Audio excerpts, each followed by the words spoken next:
Je voudrais d'abord remercier Hugues de m'avoir invité. Quand il m'a dit qu'il allait m'inviter à New York, j'ai dit oui, d'accord. Et puis, trois semaines ou 2 mois plus tard, la lettre arrivait. Donc, je suis très, très content de revenir au Collège de France après 12 ans. Rien de ce dont je parlerai aujourd'hui n'a à voir avec ce que j'ai présenté il y a maintenant 12 ans.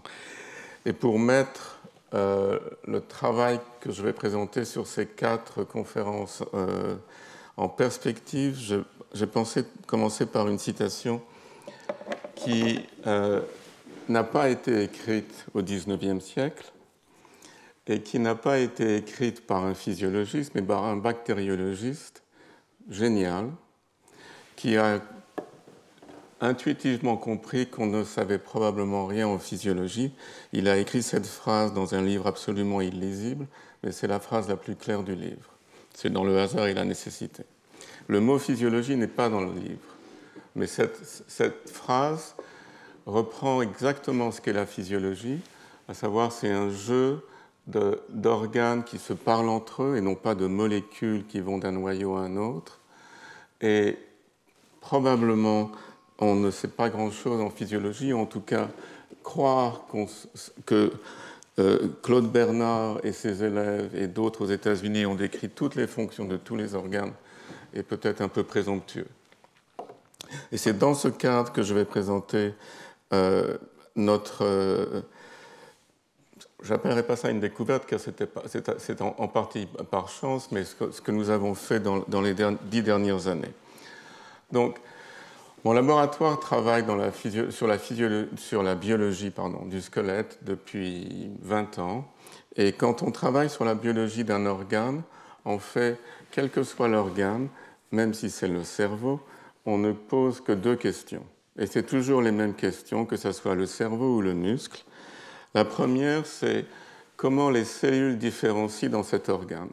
Et ça peut être des facteurs de transcription, ça peut être maintenant des cellules souches. Quel que soit le nom, c'est de la biologie du développement et c'est la même question. La deuxième question, et qui est toujours la même, c'est comment cet organe remplit ses fonctions qui sont connues, qui ont été décrites au XVIe, XVIIe, XVIIIe, XXe siècle. Et l'imprégnation moléculaire de notre éducation veut qu'on regarde immédiatement au niveau moléculaire comment la mémoire, l'exercice, n'importe quelle fonction sont maintenues et se passent durant la vie. Et puis, à un moment, quand on fait ce genre d'expérience, il y a quelque chose qui se passe, il y a un résultat qui arrive et qui n'est pas attendu. Et la façon la plus simple de le traiter, c'est de l'ignorer, mais en fait, ce que ce résultat veut dire, c'est qu'on ne connaît pas toutes les fonctions de l'organe que l'on étudie. Et personnellement, je pense que s'il y a une seule souris qui devrait être conservée de toute la révolution de la génétique de la souris, c'est les souris Obi-Obi, car personne ne pensait que le tissu adipeux était un organe endocrine. On savait plus ou moins que si on s'amusait avec les gènes Hox, des choses assez mal apparaîtraient. Mais penser que le tissu adipeux puisse être un organe endocrine était un nouveau paradigme. Et donc, pour nous qui travaillons sur le squelette, cette question s'écrit de cette façon. Est-ce que l'os a d'autres fonctions que faire de l'os ? Et vous pouvez poser cette fonction pour n'importe quel organe. Vous pouvez demander est-ce que le tissu adipeux a d'autres fonctions que faire du tissu adipeux ? Est-ce que le rein a d'autres fonctions que l'élimination ? Et personne ne va poser de question. Mais quand vous posez cette question pour l'os, la première question qui vient, et c'est la plus fertile, c'est pourquoi l'os ? Et pourquoi l'os est en fait la réflexion d'un blocage culturel qui est universel, car quand on veut représenter la mort sans employer le mot de mort, c'est ce qu'on présente. Et quand on veut représenter le danger de mort sans employer le mot de danger de mort, c'est ce qu'on représente. Et quand on veut présenter une maladie qui est celle de la fin de la vie, c'est ce qu'on représente. Donc, pour pouvoir poser la question est-ce que l'os est une glande endocrine, c'est un obstacle culturel qu'il faut surmonter. Je ne parle pas pour moi, mais je parle parce que ce que j'ai vu dans des revues de nos articles, et qu'en fait, c'est simplement que pour tout le monde, l'os est un tissu inerte qui est associé à la mort quand il n'est pas associé simplement à soutenir le corps. Et pourtant, le tissu osseux a une particularité de biologie cellulaire qui est absolument unique. Aucun autre tissu n'a cette particularité. Et en fait, c'est comme si l'os avait inventé l'auto-immunité. L'os contient une cellule dont la seule fonction est de détruire le tissu hôte. Okay, c'est proprement la définition de l'auto-immunité, à part que c'est une fonction physiologique, et en fait c'est la moitié d'une fonction physiologique. Ça appartient à une fonction binaire qui s'appelle le modelage osseux durant l'enfance et le remodelage osseux après la fin de la puberté, qui est une période qui, en termes d'évolution, n'a pas grand intérêt, parce que très peu de gens dépassaient la fin de la puberté sur les millions d'années où il y a eu des hommes sur cette terre ou d'autres animaux. Cette fonction est basée sur une alternance perpétuelle entre la résorption osseuse et la formation osseuse. S'il n'y a pas de modelage osseux, il n'y a pas de croissance longitudinale du squelette. Et s'il n'y a pas de croissance longitudinale du squelette pour un animal qui vit sur Terre, cet animal ne peut pas marcher. Et un animal qui ne peut pas marcher, je suis sûr qu'à Paris c'est beaucoup plus clément qu'à New York, mais un animal qui ne peut pas marcher n'importe où dans le monde ne peut pas vivre. Donc le modelage osseux, par définition, est une fonction de survie. Le dérivé du modelage osseux, le remodelage osseux, est en fait le premier chirurgien orthopédique qui ait jamais existé et le seul chirurgien orthopédique qui ait existé jusqu'au début du XXe siècle. Il est là pour réparer les micro ou macro-dommages qui sont des fractures. Et vous pouvez imaginer le coût en vie humaine si, durant la Première Guerre mondiale, il n'y avait pas le remodelage osseux pour remplacer des chirurgiens qui n'étaient pas en nombre suffisant. Quelle que soit cette énergie qui est difficile à quantifier, se suicider prend beaucoup d'énergie, surtout quand vous le faites tous les jours, dans des dizaines d'endroits différents, et qu'ensuite vous décidez de renaître et de refaire de l'os. Cette quantité d'énergie qui est nécessaire au modelage osseux et au remodelage osseux est difficile à mesurer, mais ce qui est sûr, c'est qu'elle est proportionnelle à la taille de l'organe. Et l'os couvre plus de surface que la rétine ou que la rate. Donc très probablement, le modelage et le remodelage osseux sont très très chers en termes énergétiques. Cette idée est une simple idée qui pourrait venir à la fin d'un dîner arrosé. Elle devient réelle quand on la compare à un livre de médecine ou à des expériences en médecine. Un enfant qui est anorectique ne vient pas vous voir en disant « Docteur, après un repas, je cours aux toilettes et je vomis ». Ça n'arrive pas. Ce qui arrive, c'est que la mère vient vous voir en disant « Docteur, mon fils ou ma fille ne grandit plus ». En l'absence de prise énergétique, il n'y a pas de modelage osseux. Et l'anorexie nerveuse est une cause d'ostéoporose chez l'adulte. Et je pense que tout le monde le sait dans cette salle et même dans la rue des écoles, l'arrêt des fonctions gonadiques cause une perte osseuse.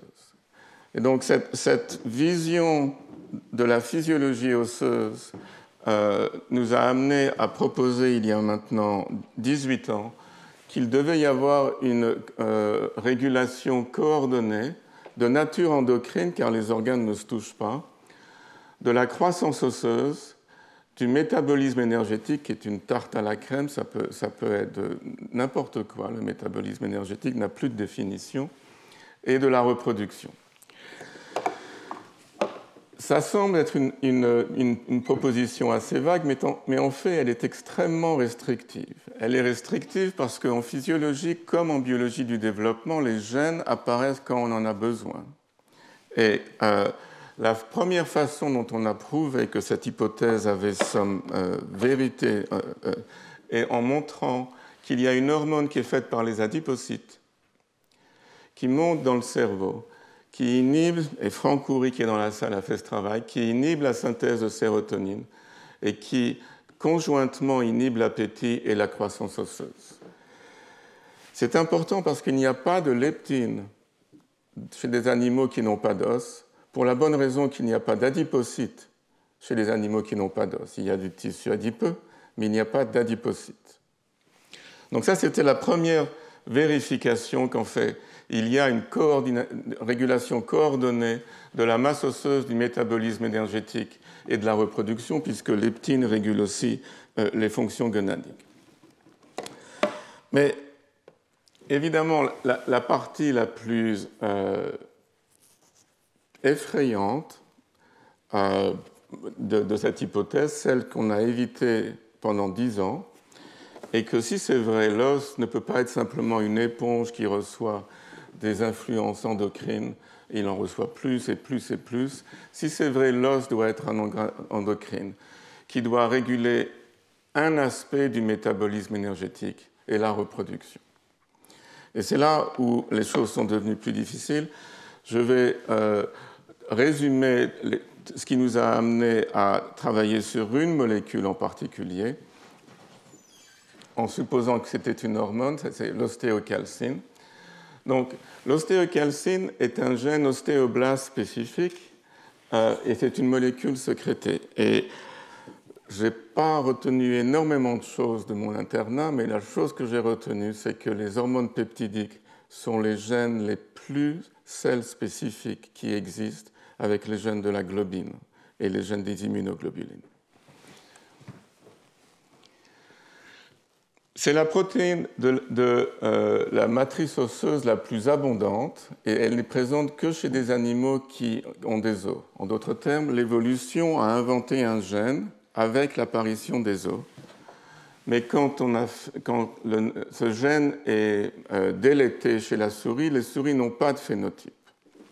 Alors, il y a deux façons de regarder ce résultat. La première, c'est de dire pudiquement, c'est pas de chance, il faut regarder à autre chose. Et la deuxième, c'est de relire ce qui est écrit. L'évolution a inventé un gène avec l'invention de l'os.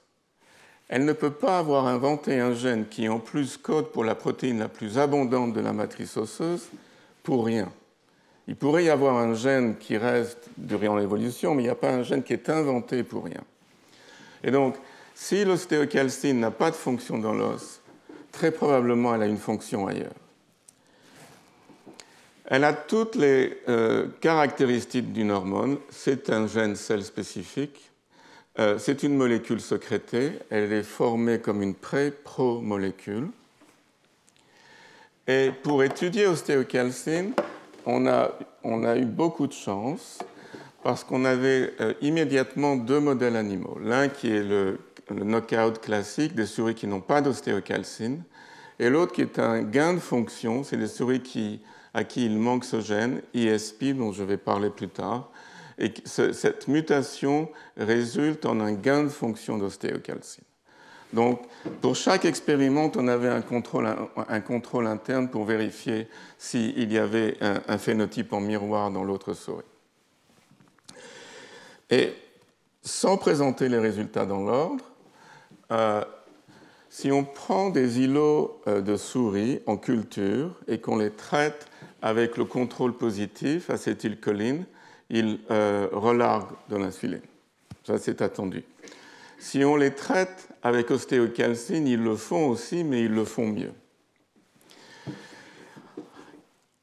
L'implication de ces résultats de biologie cellulaire, c'est que maintenant, chez l'animal, et c'est un point important, toutes ces expériences sont faites chez des animaux qui sont sur un régime normal, car la notion je m'excuse, de High Fat Diet a été inventé en 1952 avec McDonald. Et l'évolution ne peut pas avoir inventé des gènes pour se prévenir des complications du High Fat Diet. Donc si un gène du métabolisme énergétique a une fonction, comme l'insuline, comme la leptine, comme l'ostéocalcine, il doit avoir cette fonction dans un régime normal. Et dans un régime, les souris ayant un régime normal, quand on injecte du glucose, la sécrétion d'insuline, il y a deux pics, un ici et un là, est inhibée en l'absence d'ostéocalcine.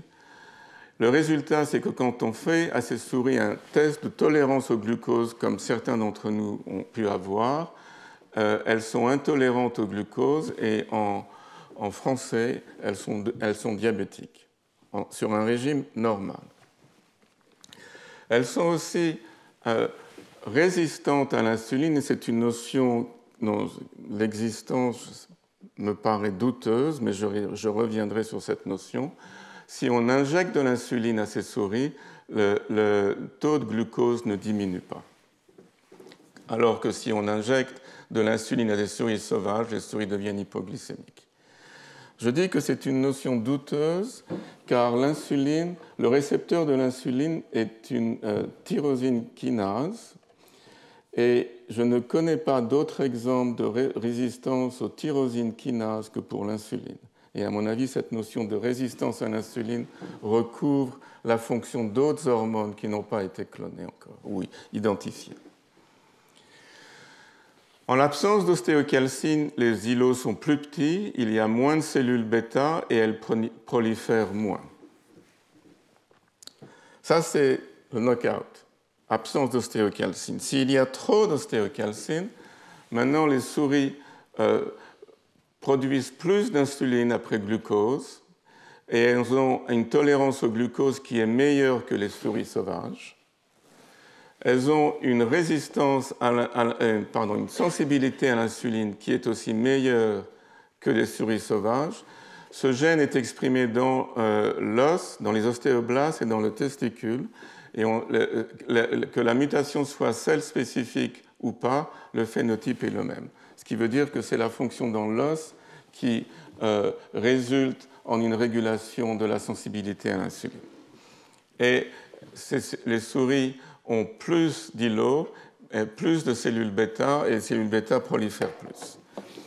En d'autres termes, ce que l'on a, c'est une hormone, donc je vous ai passé sur certains détails biochimiques, mais quand elle est non carboxylée, elle favorise la prolifération des cellules bêta, la sécrétion de l'insuline, possiblement la réponse à l'insuline, et elle agit aussi sur le tissu adipeux.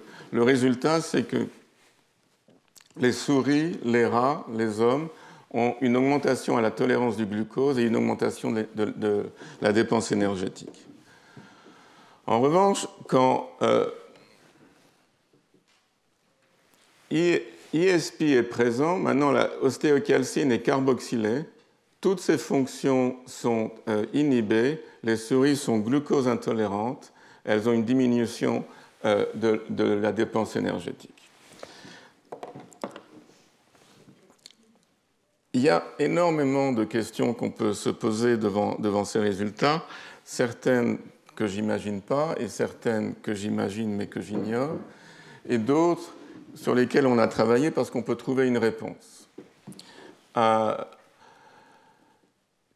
Qu'est-ce qu'est exactement ISP et comment il régule l'activité d'ostéocalcine?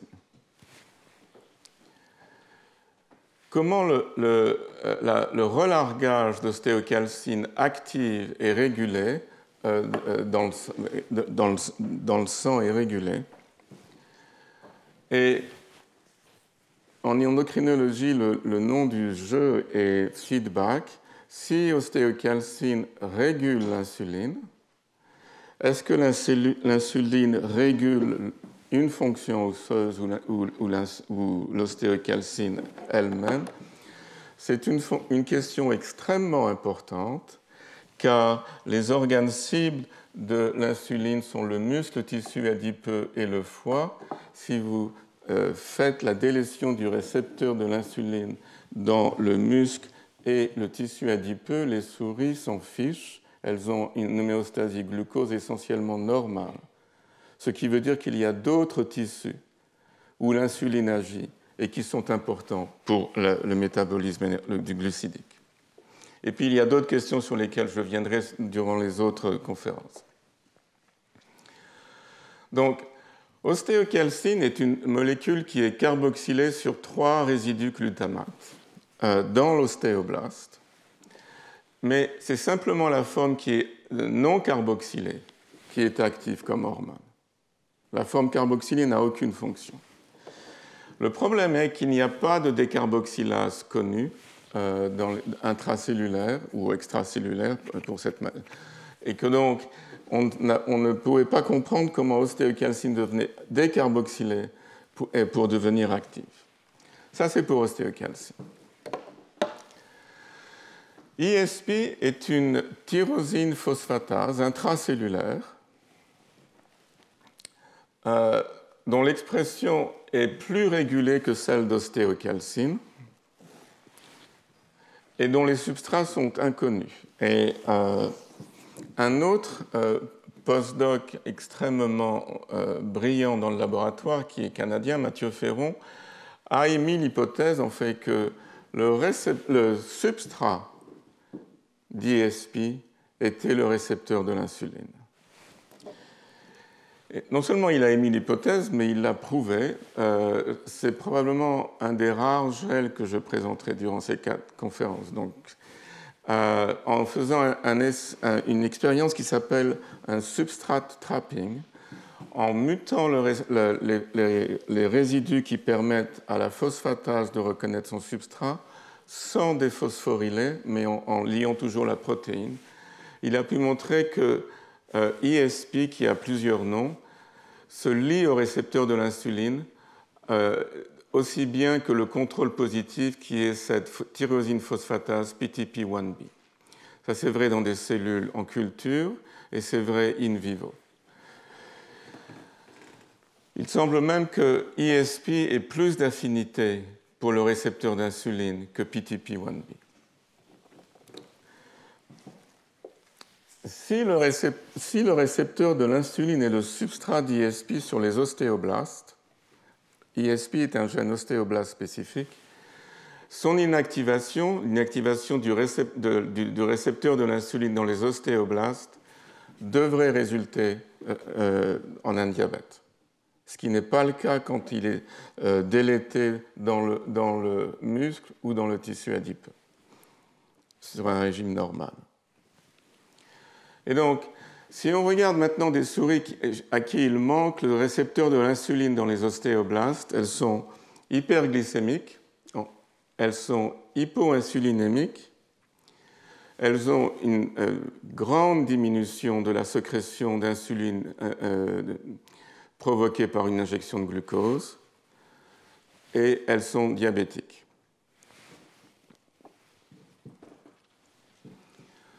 Si on regarde la masse des cellules bêta et des îlots de Langerhans dans ces cellules, il y a une diminution de 50% des îlots, une diminution de 25 à 30% des cellules bêta, de la masse des cellules bêta, et une diminution de la prolifération des cellules bêta de plus de 50%. Encore une fois, il n'y a que 2 tissus dans lesquels le knockout du récepteur de l'insuline résulte en un diabète sur un régime normal, c'est le foie et l'os.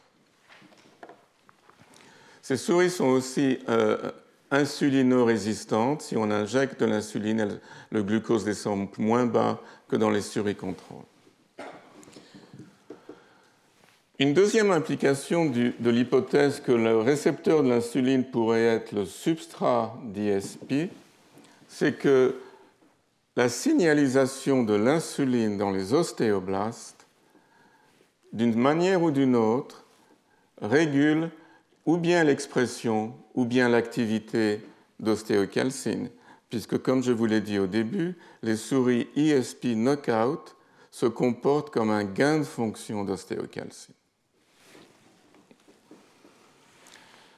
Et de fait, si on mesure la quantité d'ostéocalcine active dans le sang des souris qui n'ont pas de récepteur d'insuline dans les ostéoblastes, elle est diminuée de 20%.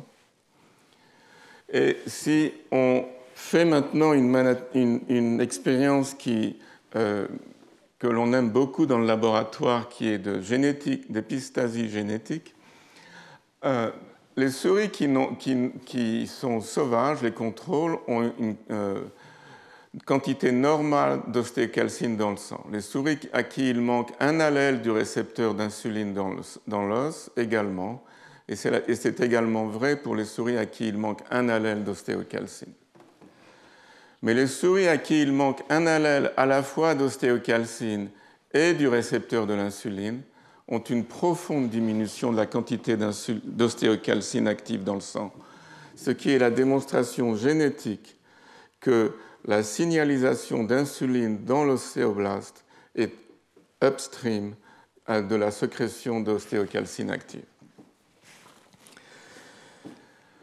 Il faut que je fasse une parenthèse et que je parle un peu d'os. C'est la seule diapo de biologie osseuse de ces 4 conférences.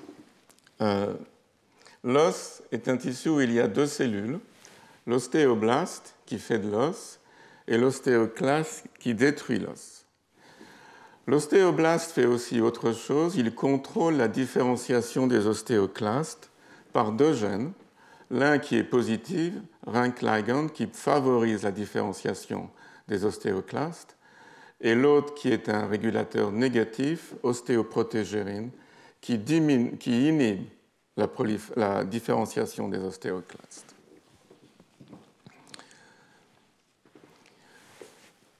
Ostéoprotégérine est régulée par l'insuline dans les ostéoblastes, et si on traite des ostéoblastes avec de l'insuline, il y a une augmentation de l'expression d'ostéoprotégérine, ce qui n'est pas le cas, il y a plutôt une diminution de l'expression d'insuline.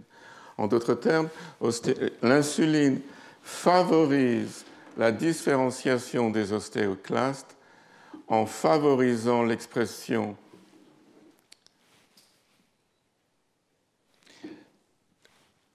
d'un inhibiteur. Attendez, je me suis.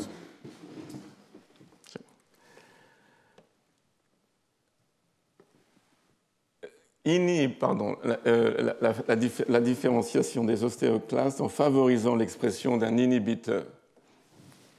Désolé pour cette confusion. Et ce qui se passe, en fait, c'est que quand l'insuline se lie à son récepteur sur les ostéoblastes, il y a une diminution de l'expression d'ostéoprotégérine, il y a une augmentation de la différenciation des ostéoclastes. Il manque une diapo, je crois. Voilà. Ostéocalcine, qui est sécrétée dans la matrice osseuse sous forme carboxylée, rentre dans la lacune de résorption, et le pH acide de la lacune de résorption décarboxyle la protéine. C'est le seul mécanisme connu pour enlever un groupe carboxyle sur une protéine en dehors de la cellule. Et ostéocalcine devient active et passe dans le sang. Et donc, ce que l'insuline fait, c'est de séquestrer pour son avantage le crosstalk qui existe entre ostéoblaste et ostéoclaste pour permettre la décarboxylation d'ostéocalcine et son activation. Donc, ce que ce travail avait montré, c'est que l'ostéocalcine favorise la sécrétion d'insuline dans les cellules bêta à travers un récepteur dont je vais parler, et que, inversement, l'insuline agit sur l'ostéoblaste pour favoriser le relargage d'ostéocalcine. L'hypothèse initiale était qu'il y avait une régulation coordonnée de la masse osseuse ou la croissance osseuse, du métabolisme énergétique et de la reproduction. Et en toute logique, il semblait normal d'attendre que si ostéocalcine régulait la reproduction, ce soit chez la femme. ou chez la femelle pour la souris, puisque l'ostéoporose est une maladie de la femme. Franck Coury a essayé très longtemps de faire ces expériences et c'est toujours difficile de commenter des expériences qui ne marchent pas, mais ostéocalcine n'a absolument, ou les ostéoblastes n'ont aucun effet sur la production d'œstrogènes ou d'hormones, sex-stéroïdes hormones par les ovaires. Le contrôle négatif dans ces expériences était de faire la même expérience avec des testicules de souris.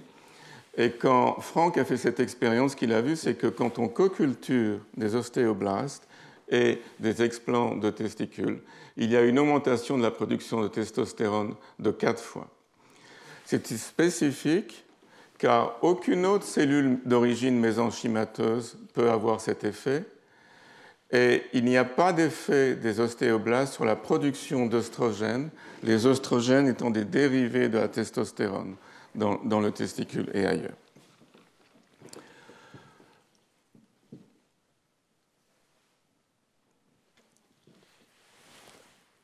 Très rapidement, on a pu montrer que c'était une fonction d'ostéocalcine, car si on refait l'expérience maintenant avec des ostéoblastes sauvages et des cellules de Leydig, maintenant la production de testostérone augmente. Si on remplace les ostéoblastes sauvages par des ostéoblastes qui n'ont pas d'ostéocalcine, et il n'y a plus d'augmentation de la testostérone.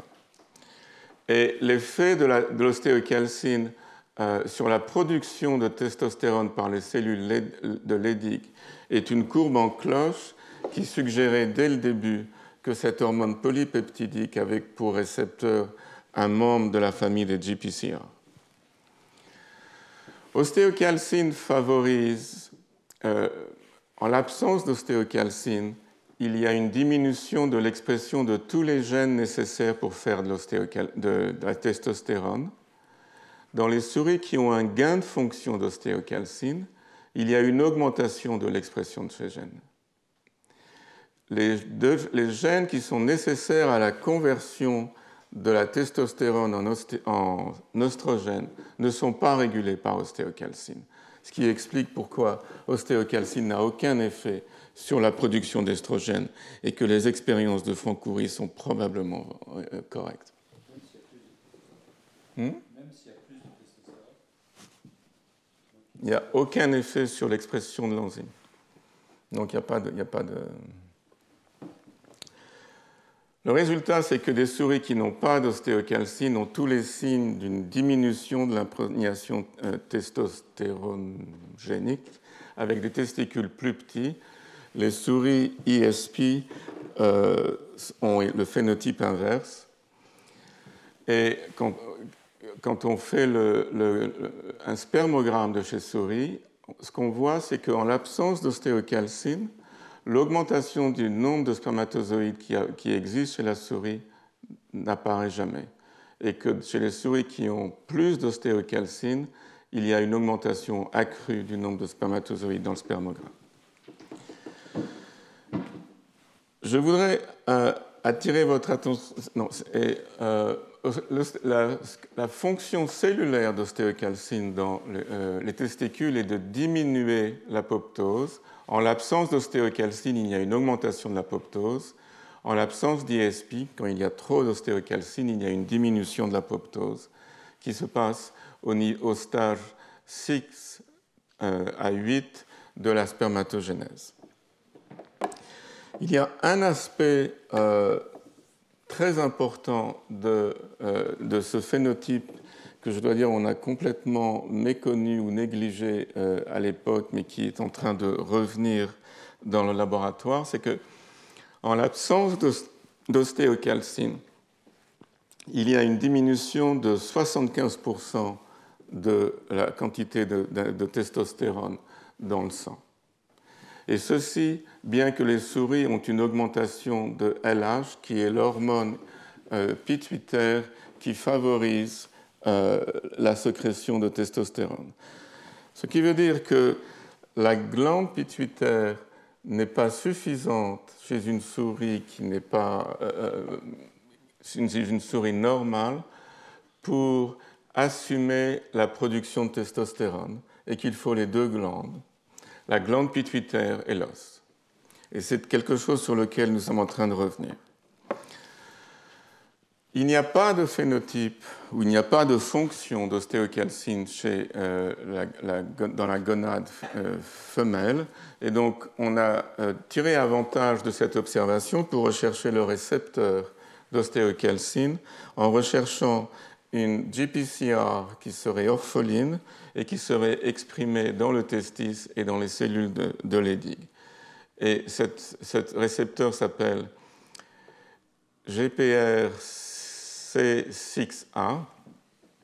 Il est exprimé dans les cellules de Leydig de la souris et de l'homme. Il est absent dans les ovaires de la souris et de la femme. Pardon.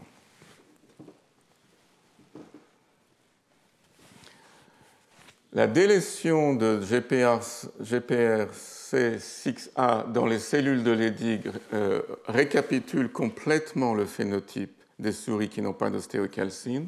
Elles ont moins de testostérone, elles ont des testicules plus petits, et c'est une fonction d'ostéocalcine, car encore une fois, les doubles hétérozygotes ont le même phénotype que les homozygotes. Ce qui veut dire que ostéocalcine est le ligand de GPRC6A et qu'en fait, il n'y a pas d'autre ligand de GPRC6A. Sinon, les doubles hétérozygotes n'auraient pas ce phénotype.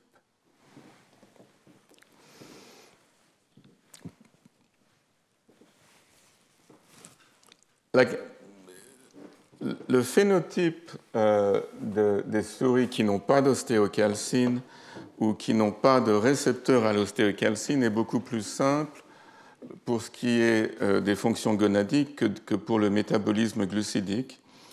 Et donc, avec Franck Khoury, nous avons décidé de rechercher des malades qui auraient ce phénotype. Et ce phénotype est assez similaire à des malades que j'avais vus quand j'étais interne, d'insuffisance testiculaire périphérique. Ce sont des malades qui ont une oligospermie, qui sont infertiles mais qui ne sont pas impuissants, qui ont une testostérone basse, une LH élevée, un karyotype normal, pas d'autre cause d'infertilité. Et ce que Franck a fait, c'est de séquencer chez 59 de ces malades tous les exons pour ostéocalcine et tous les exons pour GPRC6A. Comme on pouvait s'y attendre, il n'y a pas de mutation d'ostéocalcine chez ces malades. Et je dis comme on pouvait s'y attendre, car en général, les mutations en endocrinologie sont plus, quand elles existent, sont plus souvent dans le récepteur que dans le ligand. Mais deux malades d'Afrique de l'Ouest qui n'avaient aucune parenté entre eux avaient la même mutation dans GPRC6A, qui est dans une région qui est très conservée dans le motif qui traverse la membrane cellulaire. Et tous les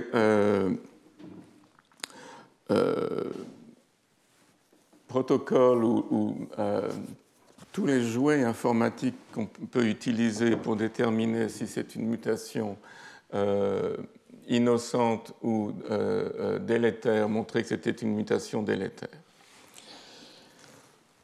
Ces deux patients vivent en France. Ils ont un phénotype d'insuffisance testiculaire périphérique typique. L'un d'entre eux a adopté le style de vie français avec beaucoup d'allégresse, donc il boit beaucoup, mange beaucoup, et c'est difficile de savoir ce qui se passe du point de vue du métabolisme glucidique.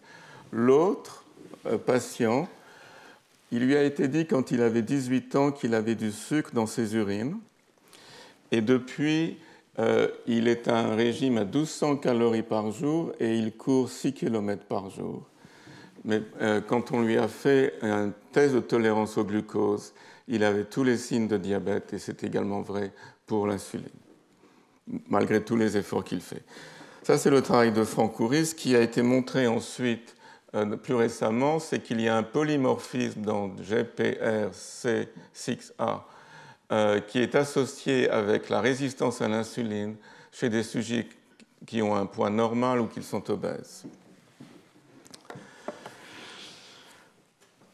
Pour finir, et c'est simplement pour mettre en avant, non pas de façon chauviniste, l'importance de l'os, mais presque comme une introduction pour les trois autres conférences. Je vous ai montré un peu plus tôt que la signalisation d'insuline dans l'ostéoblaste, en fait, détermine la quantité d'ostéocalcine qui est relarguée dans le sérum. Si c'est vrai, de façon générale et pas uniquement pour le métabolisme du glucose, les souris qui n'ont pas de récepteur d'insuline dans l'ostéoblaste auront moins d'ostéocalcine et devraient avoir une diminution de testostérone. Et effectivement, quand on regarde le taux sanguin de testostérone dans les souris qui n'ont pas de signalisation d'insuline dans les ostéoblastes, elles sont hypotestostéronémiques, elles ont un spermogramme qui est très altéré et c'est une colonie qui est particulièrement difficile de maintenir à l'état homozygote dans le laboratoire. Et donc, pour clore cette première conférence, que nous avons été amenés à montrer un peu par accident, c'est que l'os favorise le métabolisme du glucose et la fertilité masculine à travers une hormone, ostéocalcine, qui agit sur la cellule bêta à travers ce récepteur, dont la délétion celle spécifique dans les cellules bêta est faite, et ces souris sont diabétiques. Et à travers le même récepteur qui est muté chez des patients infertiles dans les cellules de Leydig pour contrôler la synthèse de testostérone sans toucher celle d'oestrogène. Donc il y a bien une régulation réciproque et coordonnée. Réciproque parce que la leptine qui vient de l'adipocyte contrôle la masse osseuse, de la croissance osseuse, de la masse osseuse, de l'homéostasie glucidique et de la fertilité. Ostéocalcine signale à travers une GPCR dans ces deux cellules qui s'appelle GPR6XA, mais qui n'est pas le seul récepteur d'ostéocalcine. La régulation de testostérone par ostéocalcine challenge un principe fondamental d'endocrinologie qui veut que les hormones pituitaires contrôlent la sécrétion des hormones stéroïdes. Et il y a aussi deux thèmes qui apparaissent, et je dis ça de façon très naïve parce que nous ne les avons pas vus jusqu'il y a 6 mois, mais rétrospectivement, ils étaient là. Dans ces deux projets qui ont été initiés, qui ont été les projets initiaux pour ostéocalcine. Le premier, c'est qu'ostéocalcine est nécessaire pour réguler les fonctions qu'elle régule, ce qui est normal pour une hormone, mais elle est aussi suffisante pour augmenter leur fonction. C'est les souris ISP. L'importance de ça, c'est qu'en fait, ces souris ISP montrent qu'ostéocalcine a un avenir thérapeutique, puisque quand on a trop d'ostéocalcine, on a un meilleur métabolisme glucidique, des meilleures fonctions de reproduction, mais c'est plus important pour les fonctions que je présenterai la semaine prochaine et début décembre. La deuxième particularité qui apparaît dès le début dans ostéocalcine, c'est que c'est un peu comme le parrain. C'est une hormone aux mains propres. Elle ne fait rien. Tout ce qu'elle fait, c'est d'être en amont d'autres hormones. Et vous allez voir à travers les 4 conférences, ostéocalcine ne fait pas grand-chose. Elle est juste en amont de l'insuline, de la testostérone, de BDNF et d'autres molécules comme cela. Et je vous laisse avec cette image de la physiologie.